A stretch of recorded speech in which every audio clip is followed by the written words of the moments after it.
So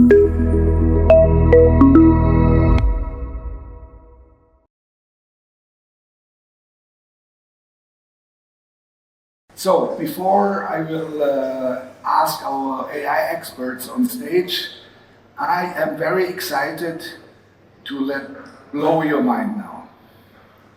So I hope I will over-deliver and under-promise. That's me and my brothers in the 80s. I was a big fan of science fiction. I read so many books. I dream of spaceships. I dream of robots. I dream of the future. And now, this time I was dreaming is here. And this is, when I talk about it, I literally get goosebumps.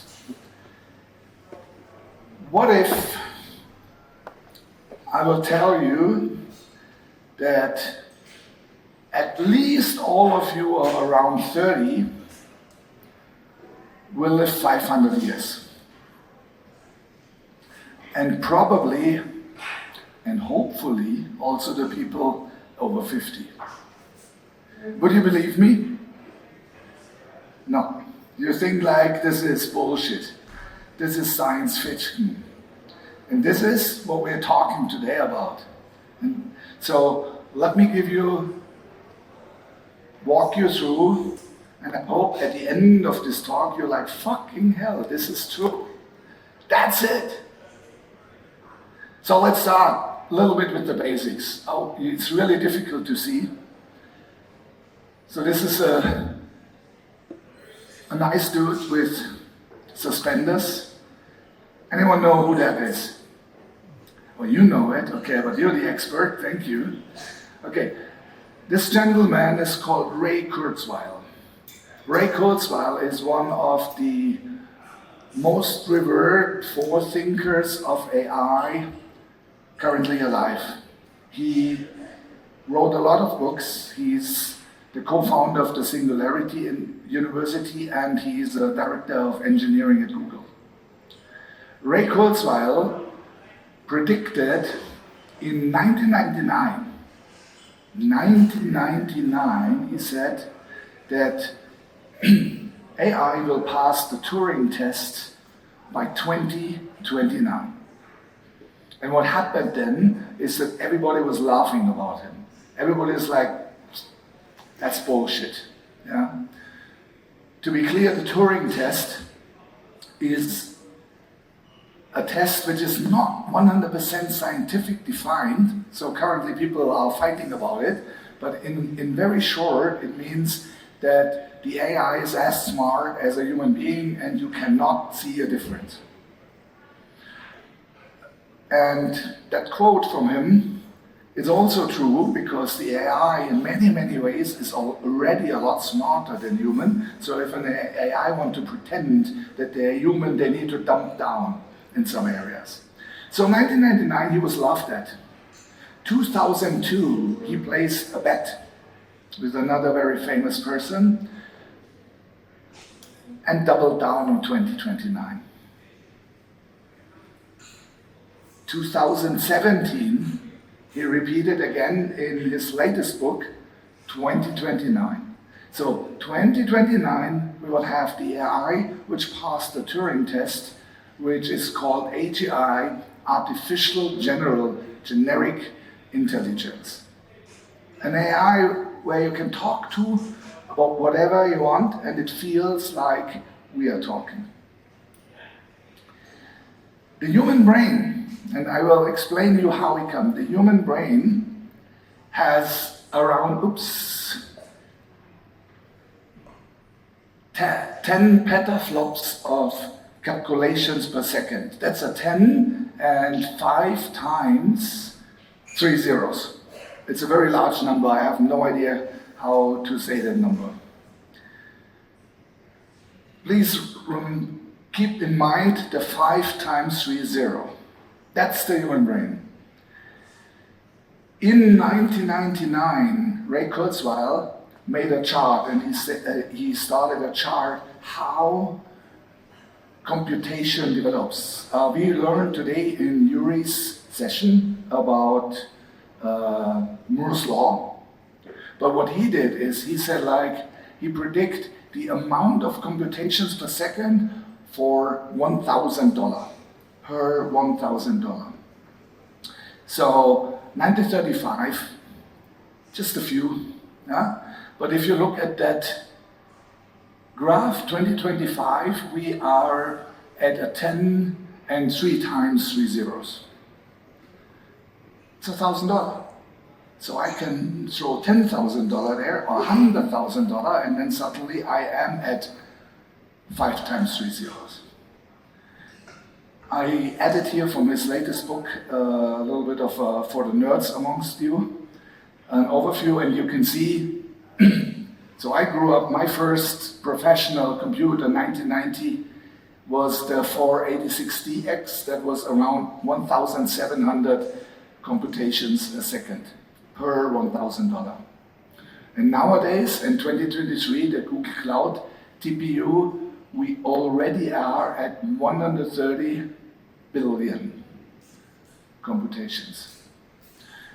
And that's the simple fact how he predict that the computer will have the same computation power like a human brain.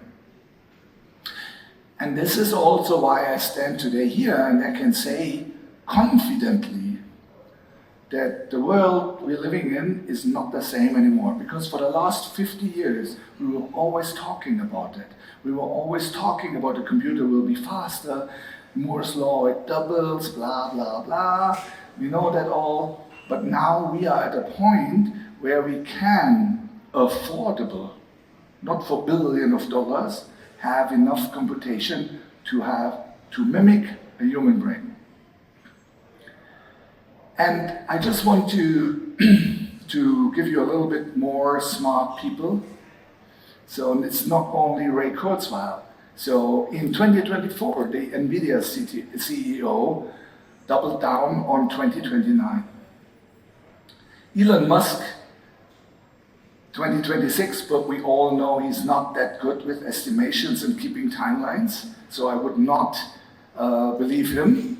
So it will be a couple of years longer. We have Dario Omedi, the CEO of Anthropic, who is also saying next year.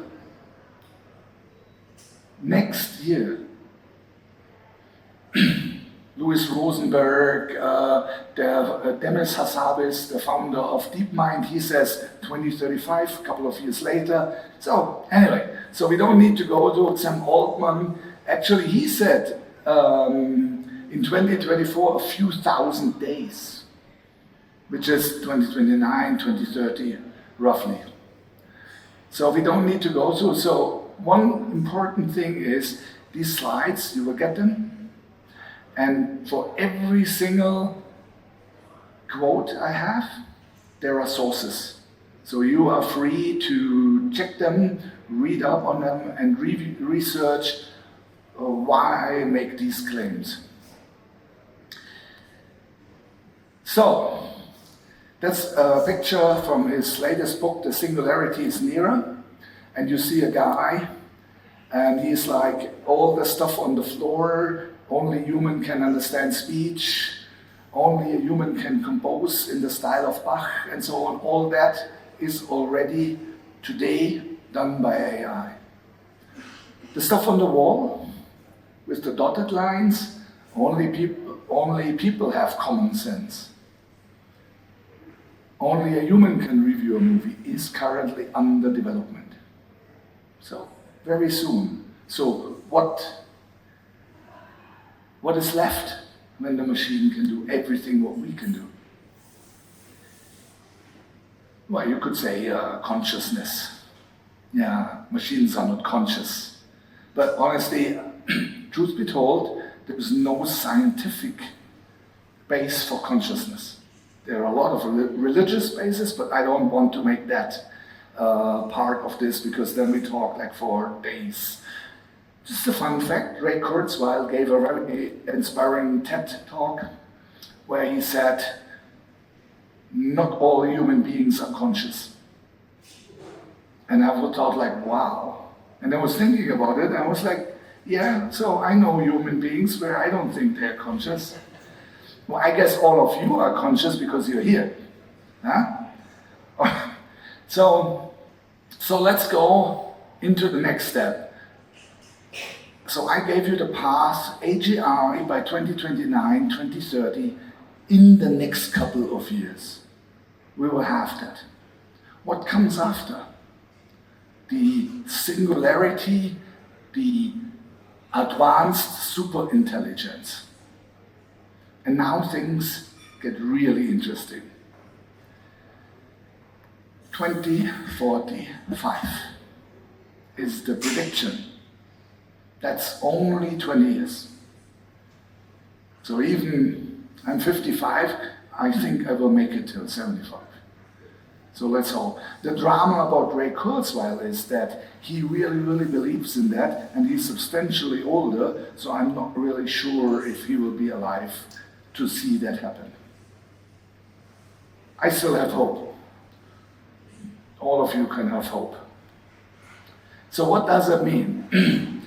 The singularity is an exponential technology growth. And this graph is on a logarithmic scale. And I was in Yuri's talk today, and he said something very important.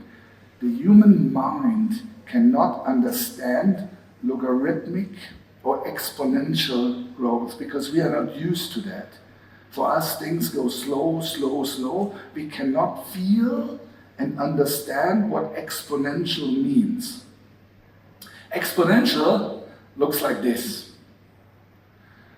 The human intelligence, or the know-how, slowly growing, and the singularity will be at a certain point, it's going up, up, up, and then like this. So first the AGI, and then a couple of decades. Maybe earlier, when I read what is in the quantum computing and so on happening, it's absolutely possible that it can happen earlier, will develop the singularity. Okay, now let's have a look how. What is it, the singularity? So there are two main theories. One is that the AI learns to improve their own source code. So if the AI makes itself better, it will make itself better, itself better, itself better, and then we have the singularity. Because as long as there is enough energy and enough computing power, it will improve itself very quickly. So this will happen super quick and won't be under our control. The other, and that's even completely mind-blowing, is the theory that we all will have soon a chip implanted in our brain to communicate with our smart devices. Neuralink, the company by Elon Musk, I will speak a little bit later about that, is already working on that, and there are working prototypes. They are testing on human beings. Literally. And the idea there is that that our minds are connected to the AI, and then that means also we are connected, so the combination of all the human brain power plus the AI together in a grid forms a superintelligence. These are the main two theories where we are going to see a singularity. Nobody knows who of the researchers who predict this or that is right, but it's very likely that one of these scenarios is going to happen. So no matter what path we take, our future is going to change forever. And this is why I'm so excited that I can speak today about that, because the world, and believe me, the world you know will not exist in 20 years. the world will be dramatically changed. And this is also where it's getting difficult to understand what exponential growth means. We don't really know how our future will look like, and I will talk more about that, but I promise you, you will think, oh, 20 years ago it was this, and 40 years ago it was that, and it got slowly better, linear. This is not going to happen. In 20 years, the world will be dramatically different. Let's hope to the better. Or we are going to get the matrix. So there are dangers. So if you look in Wikipedia, there's a very funny, it's half serious, half funny definition. It's called PDOOM, and it's the factor by which smart people say that we are all going to die, that this will end in a human extinction event. And well, Elon Musk gives it 10 to 20%. There are other people, let's go again here to the Demis Hassabis, the DeepMind is 25%, but there are also other people who give it 99%. So are we all going to die? We don't know. But I mean, this is reality. This is also quite shocking, that there are really smart people and researchers who say 20, 30% humanity will be extinct. In a 2023 survey, it was around 2,000 something AI researchers, they ended up with a median of 5%. And 5% is not zero. So I think it's a little bit scary, but what can we do? Nick Bostrom wrote a very cool book, it's called Superintelligence, and he pointed out, I mean, it's how we develop the AI. I mean, we have the AI under control. If we develop the AI and we do it properly, it will be good. If we don't do it properly, there is the 5% chance. So again, no matter which path we take, in 20, 30 years, the world will be completely different. And this is the main message I want to relay to you, that you understand the urgency, that you understand what's going to happen. And we will talk about that next. Why is this not taken seriously? I mean, the smartest people on earth say that. We all understand now how important AI is in our daily work. Why is nobody talking about it? So let's look into that. So first of all, what I'm telling you sounds like science fiction. Very much so. Any politician, German politician, Vietnamese politician, who would deliver the speech I deliver right now, they would like, we need to send him to the hospital.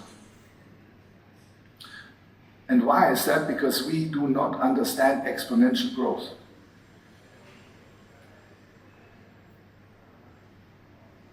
There is a huge disbelief in timelines because we learned in our life how slow things happen in the past.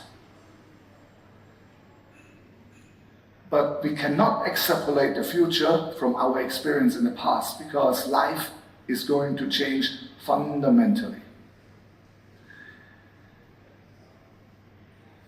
Focusing on the short-term problems. No politician I know would talk about that. They all worry about my next legislation. Am I going to be elected?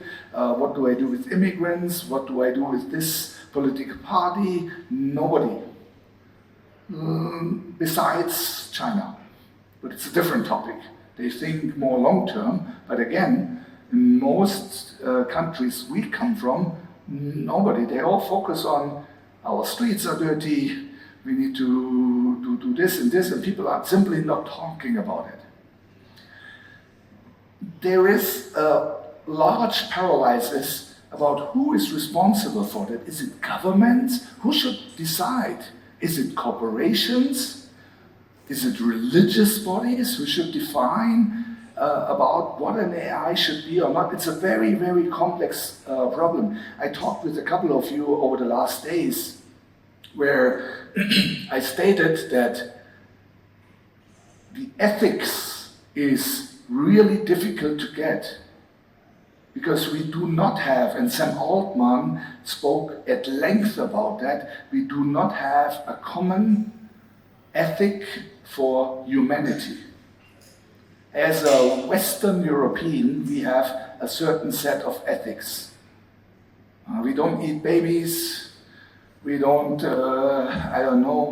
bomb other people, and so on and so on. In the US, that ethic is quite different already. It's okay to shoot a burglar and kill them when they come in your house. We would disagree as a European.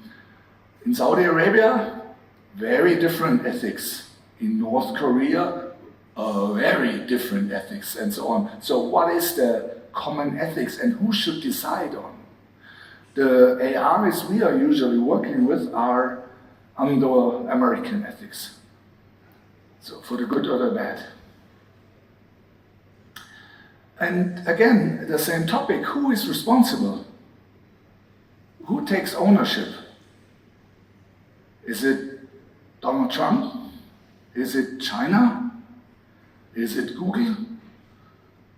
Is it Microsoft? We don't know it. And last but not least, this is really scary shit. So again, as a politician, you would be like, you always paint these bad pictures, you're a doomsayer and so on. So people rather talk about, hey, I will decrease taxes. Yeah. So how should we change that? So what needs to happen now? First of all, the AGI will change the awareness in the people. So by 2029, already now, I mean, we all have probably on our phone already some sort of AI. We all have our GPT or Claude or whatever account, so we work with it.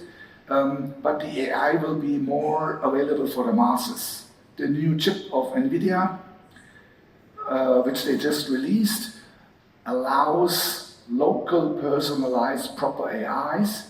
So we will see soon smart devices, assistants. You would talk like a Siri who is not dumb. Yeah, that would be nice actually. Also, I mean, a lot of people talk about that, the ethical discussions. I think many of you will have read Homo Deus by Harari, where he raised some of these questions, and there will be more and more and more books, and people will talk about it. Because it's going to be there, and when the AGI is there, and there is a computer, and you can talk to the computer, and you do not know, is it a human being or I'm talking to a computer? Logically, we will understand, what's the difference to a human being? Does it have a soul? Is it conscious? And I mean, I don't know if you followed, in the past there were some really mind-blowing things going on at Google where some software developers said like that the first artificial intelligence was conscious and fell in love, like really crazy shit. And this will be more and more and more. We need governmental oversight. In Europe, we already have the AI Act. So there is something happened. In China, there are actually laws about AI, clear laws. In other countries, not yet, but that has to happen. I'm not a big fan of the European AI Act, but I am a big fan of proper regulation, what is happening and what not. And this is the worst thing. We will see economic disruptions. 30 to 40% of all people will lose their job within the next 20 years and have no job. As long as in our society, we are coupling value to money. So the more you earn, the more money you have, the more important you are. And if you don't have money, you are worthless for our society. That has not always been the case in the old Greece. Socrates and other people were poor, but they were very well revered. And there will come a universal basic income. There's no way around it. It has to happen. But as long as we do not give these people also a purpose for life, they will be really unhappy. And I'm not commenting on the current German election, but you can see that because the people in the former GDR do not feel valued. And that's why they rebel. And if 30 to 40% do not have work, we will have pitchforks and mobs on the street. And that's going to happen. And no government I know, and for sure not the German government, is doing anything about that. Because this is going to happen in a couple of years. If you think about it, right now, the AI disrupted a lot of white-collar workers. I mean, we had Frank here on stage this morning, and he had 1,500 employees. And he's like, yeah, no, I mean, if possible, I will do AI and I will let go 800. What do these people do?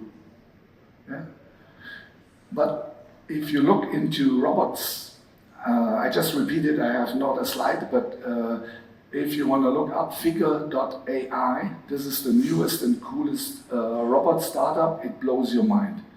All the important Jeff Bezos and Bill Gates, they invested billions there. And what we will see within 10 years, real robots like Robocop, seriously, doing the cleaning of the dishes, being the waiter, and who's doing their job.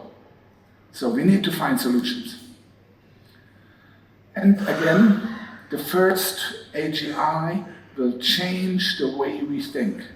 Because so far, a lot of people, they can still say, yeah, it's dumb, I'll make mistakes. How many times have I heard it? Yeah, AI, but they can't calculate, they can't write my name properly.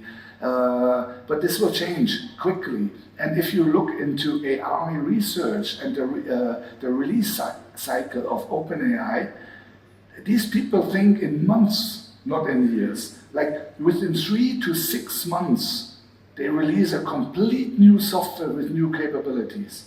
So it's so fast. All right. So now the fun part. A couple of predictions so that you get. So by 2040, with a probability of 90%, we will have fully immersive virtual reality. Fully immersive means chip, not goggles.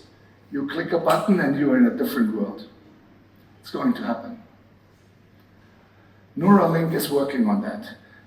By 2030, only in 5 years, we will have no language schools anymore. So if anybody here runs a language school, I would be worried. It's not, I'm that serious, because we will have a knob in the oar and I can speak, and some Vietnamese person will understand me completely fluently, and vice versa. And that will also change the way how we see the world, because you just go somewhere and you just talk to the people. And it will bring us closer together. Healthcare diagnostics, crazy trend. Only in the last quarter of 2024, there were nearly $3 billion invested in AI-related healthcare. It's a lot. It's probably more than we have in, Craig could tell me, but it's probably more than in Vietnam was invested in a year. What do you think? Yeah, and that's only health. I told you I blow your mind. Telepathy. Well, think about, we have a chip in our brain. That chip has Bluetooth. I can talk to Lola by Bluetooth. It's like telepathy. We will see that. This is not science fiction. But I promised you 500 years, right? So how about that? Let's talk about it. By 2028, we will see a huge boost in AI-driven drug research. I'm not sure if you're aware, but if medical pharma companies want to research a medicament, you combine molecules and then you estimate what is the effect on the human body. And this is a very lengthy process. The people do that manually. They choose some candidates and then they test it in the laboratory, and it takes years. Now with AI, the AI simulates the molecules on the human body in billions of combinations very quickly. And a good example, you all have heard of Moderna. 2 days by AI, in 2 days. And then for sure, it has to be tested, but in 2 days, the most likely candidate was identified, which took years before. And that happened 1.5, 2 years ago. 85% probability. Personalized medicine. Our bodies are not the same. So right now, I mean, the biggest difference is man and woman. And there's a lot of talk about that certain medicaments do not have the same effect on women, the female body, than the male body. But also our body is different. So if we can tailor-made the medicine for your body, completely different game. Senolytic therapies eliminate senescent cells. That's a nice sentence. I practice it at least 10 times that I can send. Senescent cells are the cells who just stop growing and kind of die, and then they infect cells around it in the human body. So this is a huge part of aging. So if we can revitalize these cells, we can roll back or stop aging. Epigenetic reprogramming, and now this is in reverse aging markers. We have aging markers in our cell. We can reprogram our cells. And now the interesting thing is, you think about, I know what some of you think. They was like, I don't want to live 500 years. I'm old and it sucks. But what if we roll back your aging and you have a 20-year-old handsome body like this gentleman here? I at least would consider it. You don't have to. And certainly you need, especially in the beginning, a lot of money for that. But it would be nice. And if you think about Tom Cruise, if you watch Tom Cruise, he's getting younger by the age. I don't know, the guy's, 65? He doesn't look any day older than 40. And he looked definitely older 10 years ago. I have no idea what he's doing. Gene editing, CRISPR, I think some of you have heard of CRISPR, so we can edit our genes. And it's very interesting because I was thinking always gene editing means, okay, if I have a kid, I can optimize it. No. We can use a virus. That virus will go in each and every of your cell and change your DNA and have an effect.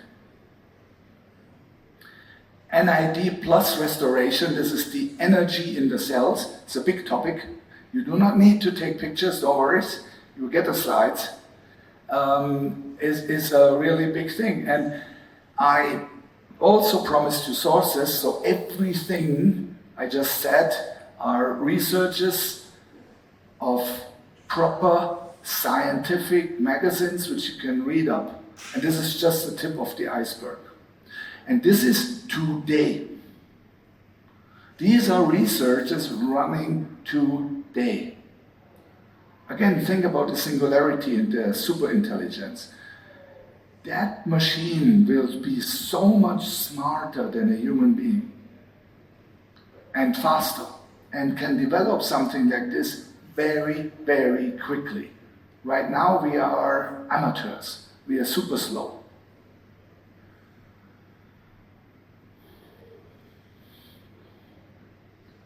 Matrix, huh? We can upload our mind into the matrix. Serious prediction, not science fiction. However, there are huge ethical questions. Because if I upload my mind, is it a copy and I just die? I don't want to die. I mean, it's nice if I have a backup, but the backup lives, not me. Still have to pay taxes forever. Absolutely, paying taxes forever. Why not you, Peter? Yeah. It's an interesting, and who has seen Star Trek, yeah, when the people beam? There are really interesting articles about, because they deconstruct the body and then they reconstruct. But is the copy a new human being? The old one just died horrible. Every time when they beam, you die horribly. So, coming to an end. Couple of takeaway values. What is my thought, what I want you to take away? First, you need to understand and track exponential growth. Look into it and understand it and start feeling the urgency. There is a massive urgency there. Second, AI and longevity tech will be the biggest billion dollar boom over the next decades. This is where I will and have invested. And there are a lot of people who say like, well, you shouldn't buy NVIDIA right now. I don't believe that. In the long run, absolutely.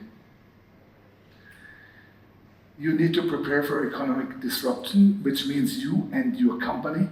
You need to understand what is going to happen. How do I deal with it? How can I be prepared? I'm not talking about bunkers, just to be clear. I'm talking about have a strategy for your company. So, and I want to be very clear. I was standing here yesterday and I said, we are going into the industrial solutions where we have the integration robotics forum downstairs right now. Why I'm doing that? Because I strongly believe that software engineers are going to be obsolete in the future. Yes, we will always need AI engineers. Yes, we always need super smart people that will never go away. But in a factory, somebody who installs beacons, going on the shop floor, a consultant on the ground, very difficult to replace by AI. Very difficult. That's one of the strategies I'm doing to ensure my company's future path. Think about your biological and digital future and of your kids. If you have kids, what should they learn? Schools. We are going to have AI, we don't need to. Schools, for example, need to change dramatically. It's not about memorizing things. It's about how do we understand data, get access to data, and how we use critical thinking and common sense to learn about it. It's not anymore about, I need to learn French. Sorry, Ludo, I'm not going to learn French, but I will be able to talk in French to you soon. And last but not least, future-proof your kids' education. This is really an investment in your future. So these are my takeaway values. I hope I could give you a little bit of background. One more thing before I close up. Now let me explode your brain. I have another really nice word for you now. Longevity, escape velocity. You all know what that is. So longevity, escape velocity is as simple as that. If science advances by anything so that I can take medicaments and they find a new medicament so I can live 1 year longer, and they find that in 1 year, that means every year I age, I get another year on top. Every year we get older, we take that medicine or we take that treatment, we get another year on top. So that is predicted by 2030. Because who would not want to live forever? Thank you.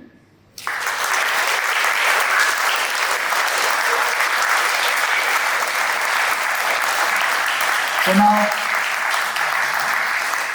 because I'm really good in talking smart, but I don't have so much smart people, so I want to ask Ludo, CTO at NFQ, on stage, please come up, and Jay Jin, CEO and founder, BrandBeam, come on stage.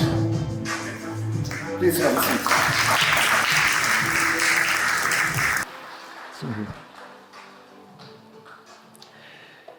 So,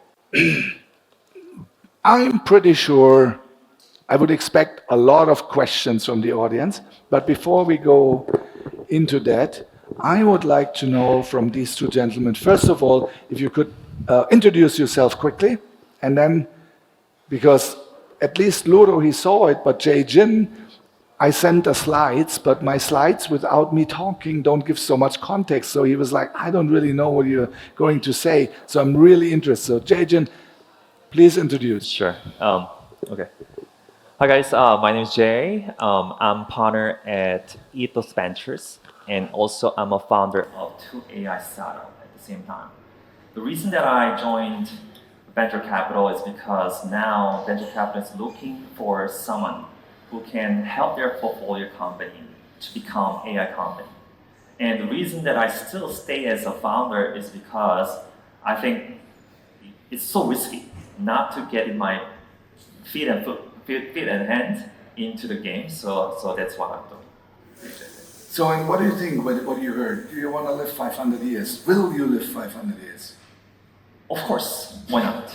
But it takes a lot of capital.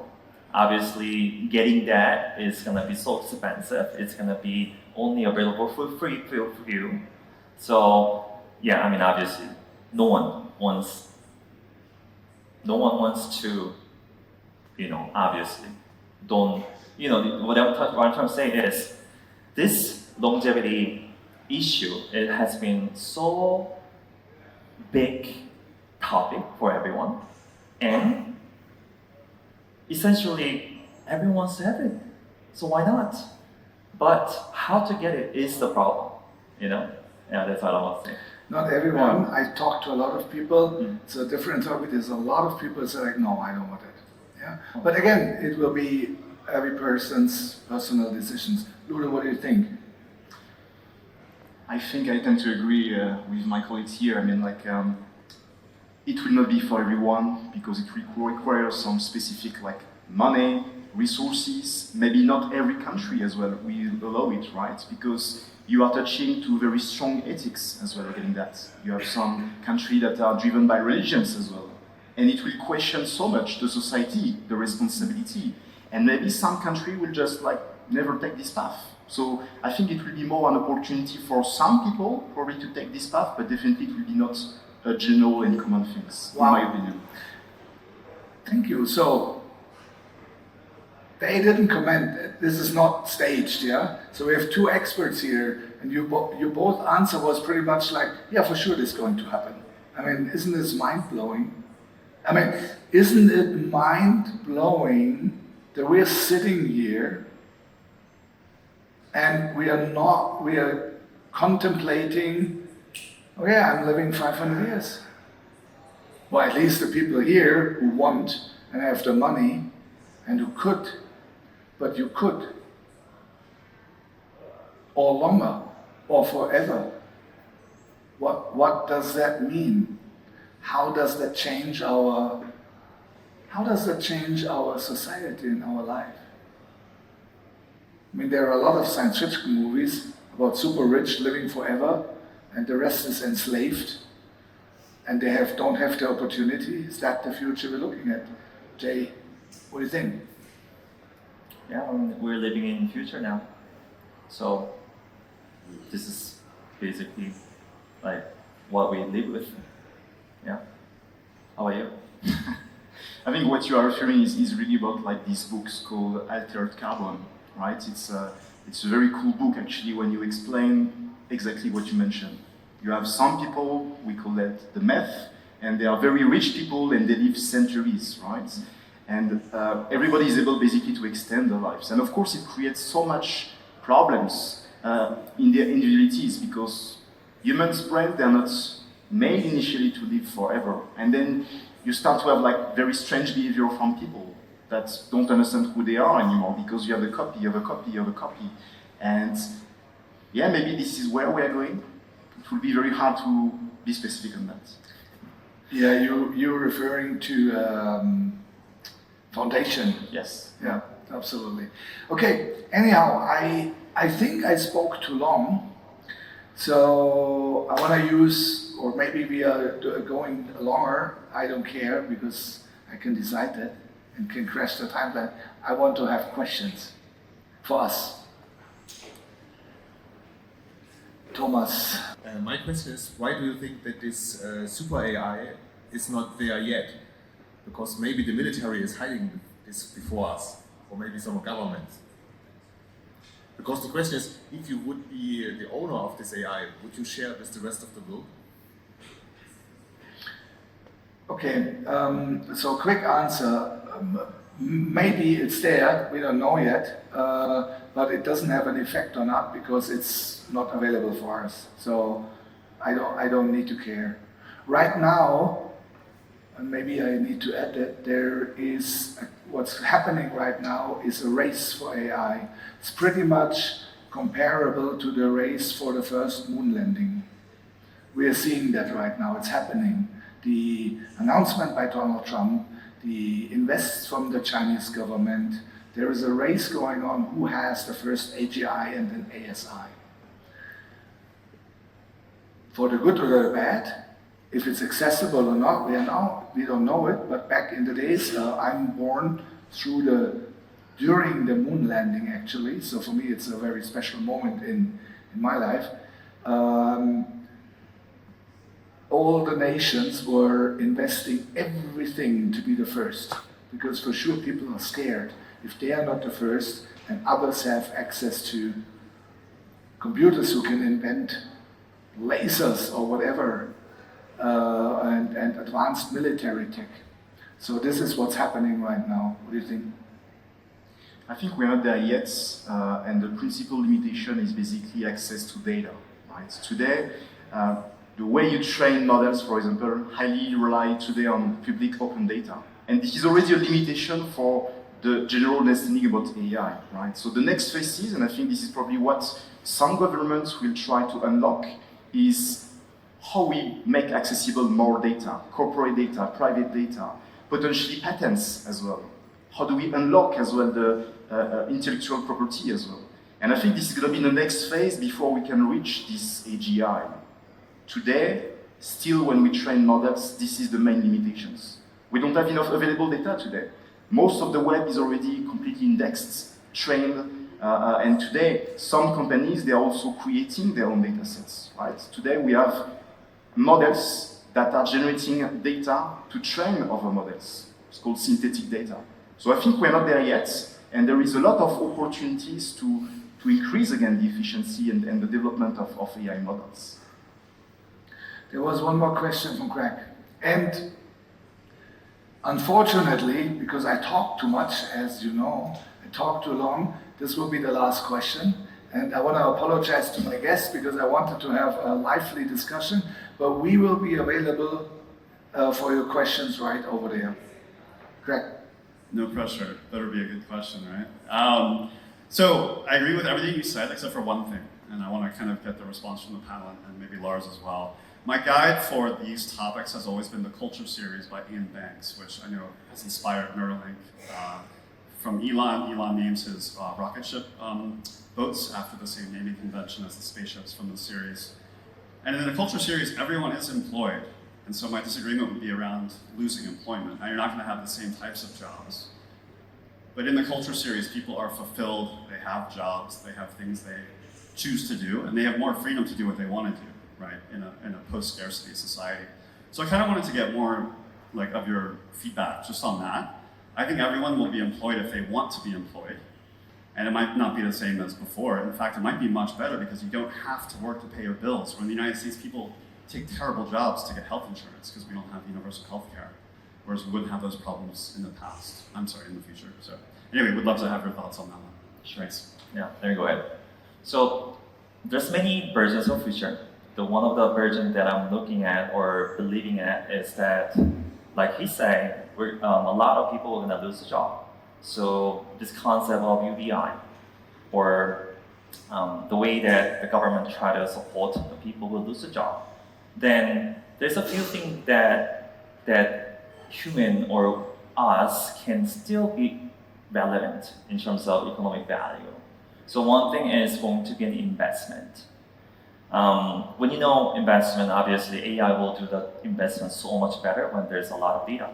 However, there's not so much of data available than human. We have this still capability to see the problem, whether this problem is valuable, and then see the founders, see the context of all the problems. Then we will do investment mainly as a probably the way of decentralized investment. And the rest of the life will be basically doing a lot of creativity activities, or we do a lot of entertainment. So that's the three things that I predict that's going to happen. And in a way, that's a better life compared to a lot of people's life currently. So that's my view. I think the point is more like, what kind of society do we want, right? And it will be a question that needs to be addressed collectively, country per country, depending on the culture and the way we want to go. For sure, if we don't do anything, if we let the market self-regulate itself, probably we will have very, very bad consequences. People that will be completely segregated between two parts, people that drive the AI and people that suffer from the AI. Probably it's not where we want to go, and instead we need to reinvent a new way of living together. And it has to go through, basic universal income guarantee for everyone. And in this scenario, and if we make it happen, and if the society is able to accept it, I think we can convey to the vision you just described.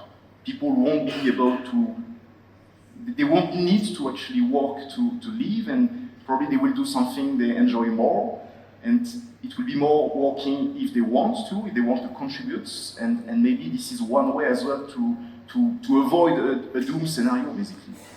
So either we perceive it, AI, as an opportunity, basically, to rehumanize ourselves, to kind of change the way we build society over the last century, or it can be an acceleration toward what we already have done with the market regulating, basically, itself. Two scenarios. Thank you, Ludo. And thank you, Craig, for the question, because it kind of comes full circle to what I said. It depends how we prepare. It depends how we are going to solve that. It depends how we are going to implement the AI and how we are going to deal with the consequences of that technology. But let me repeat it, the world will be substantially changed in 20 years. Whatever happens, it will not be just another 20 years and maybe a smaller iPhone and a little bit of cooler electric car. This is not what's going to happen. Thank you. Thank you, Ludo. Thank you, Jason. Thank you very much. Thank you very much.